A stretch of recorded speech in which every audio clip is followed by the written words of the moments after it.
많이 힘드시죠? 많이 아프시죠? 이젠 혼자가 아닌 둘입니다.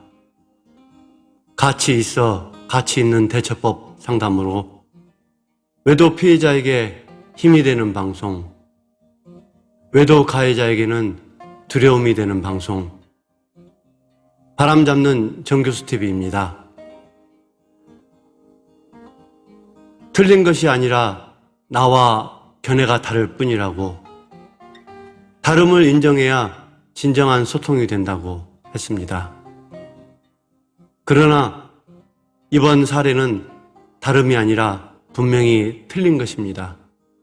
오늘의 주제는 남편의 바람 상대자는 여자가 아닌 남자였습니다. 필자는 1988년 8월 16일 의정부 사단 보충대대에서 일반 병사로 입대를 하였습니다. 친구와 함께 온 친구 엄마는 아들이 월남 전쟁에 참전이라도 하는 것처럼 통곡 아닌 통곡을 하고 있었고, 아들만 5을 둔 저희 엄마는 4번째 군대 가는 아들에게 눈물은커녕 시골 갈 기차 시간 늦겠다며 빨리 들어가라고 내 등을 떠밀었습니다. 엄마에게는 4번째이지만 저는 처음인데 말입니다. 지금은 추억이지만 엄마에게 그때처럼 섭섭한 때가 있었던가 생각을 해봅니다. 그렇게 신병 훈련을 마치고 자대 배치를 받았습니다. 자대에 도착한 저는 곧바로 동계훈련에 투입이 되었고, 본부중대 24인용 텐트 안에서 불침번을 서며 군대 생활을 시작했습니다. 살벌한 추위였죠. 경기도였지만 왜 이렇게 추웠던지. 지금은 1인당 1개씩 침낭이 지급되었지만 그때는 말년 병장들만 침낭이 있었고 나머지는 모포를 서너 장씩 뒤집어 쓰고 추위를 이겨내야만 했습니다. 지금 생각해보면 동계훈련은 항상 추위를 이겨내기 위한 몸부림이었습니다. 훈련이 시작된 3일째 새벽 2시, 불침번을 인수인계받고 취침 인원을 세어보는데 이거 한 사람이 부족한 것이었습니다. 아무리 뒤져봐도 사람 머리는 22명인데 현재 인원은 23명이라고 적혀 있었습니다. 이제 막 들어간 신병이라 감히 새벽 2시에 누구를 깨워 물어볼 수도 없었지요. 그렇게 해서 긴장 속에서 고민을 하고 있었는데 저쪽 끝에 고참 자리에서 침낭이 들썩거리는 게 보였습니다.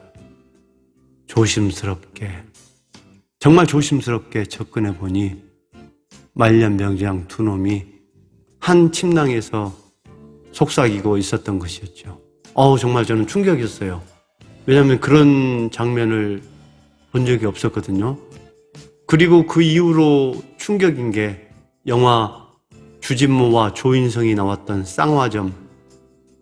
거기에서 남자들끼리 키스를 해대는데 혀가 왔다리 갔다리 설왕설래라고 하죠.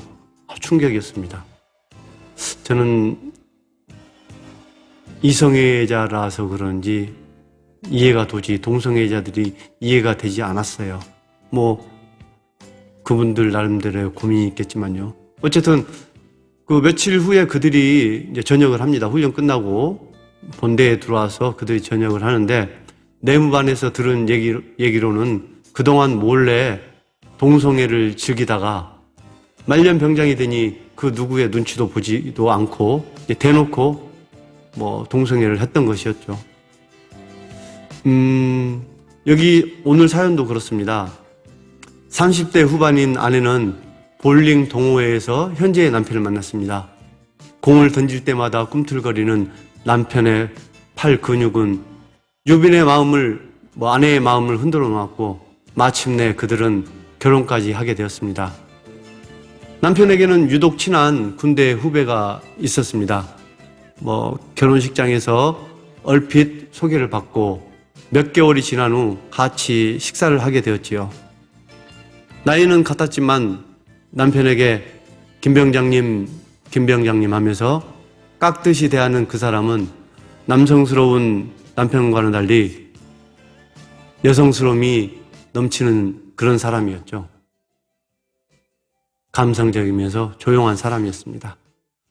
자, 그렇게 2, 3개월에 한 번씩 만나서 술을 마시고 언제부터인가는 자연스럽게 2차는 집에서 하게 되었고, 집에서 가고 자는 일이, 집에서 자고 가는 일이 10년째 일상이 되었습니다. 그런데 얼마 전이었죠. 그날도 후배와 함께 식사를 하였지만 컨디션이 좋지 않은 아내는 술을 마실 수 없었고, 집에 간다는 후배를 집에 데려온 남편은 집에서 2차를 시작했습니다. 술상을 차려준 아내는 안방 침대에 누워 혼자 잠을 청했지요. 새벽 4시쯤 화장실에 가기 위해 일어나 보니 옆자리에 남편은 없었고, 후배가 오는 날이면 멀리서 온 사람을 혼자 재울 수 없다고 항상 거실에서 후배와 같이 자는 남편이었죠. 혹시 남편과 후배가 깰까봐 조심스럽게 문을 열고 화장실을 향하던 아내는 충격에 몸을 움직일 수 없었습니다. 달빛이 들어온 거실 소파 옆에 한 이불을 덮고 누운 그들의 자세는, 이불을 덮고 있었지만 그 움직임이 어떤 움직임인지 알 수 있었지요. 그리고 숨죽여 내뱉는 신음소리까지. 화장실 가는 것도 있고 조용히 다시 방에 들어온 아내는 머리가 혼란스럽습니다. 여자하고 잠자리하는 남편이 아닌 남자와 잠자리하는 남편이라니. 그래서 후배는 아직도 결혼을 안 하고 있었던 것인가? 5만 가지 생각이 들기 시작했습니다. 사랑하고 믿었던 남편이 다른 여자가 아닌 다른 남자와 바람을 피우다니.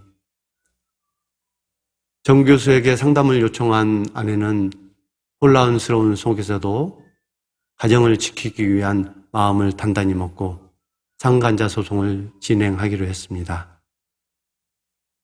필자는 배신감과 충격 속에 휩싸인 아내에게 상간자 위자료 청구 소송은 인사소송이기 때문에 10여 년 동안이나 아내를 속이고 동성애 불륜을 즐긴 남편의 남자 애인을 상대로 충분히 소송이 가능하며 그들을 철저하게 응징하라고 상담을 진행을 했습니다. 어쨌든 아내의 배신감은 남편이 다른 남자를 만나든 여자를 만나든 그 배신감과 고통은 똑같다는 것을 저는 상담을 통해서 또 한 번 알게 되었습니다. 자, 우리 아내분에게 큰 박수 부탁드리겠습니다. 여러분도 같이 박수 쳐주세요.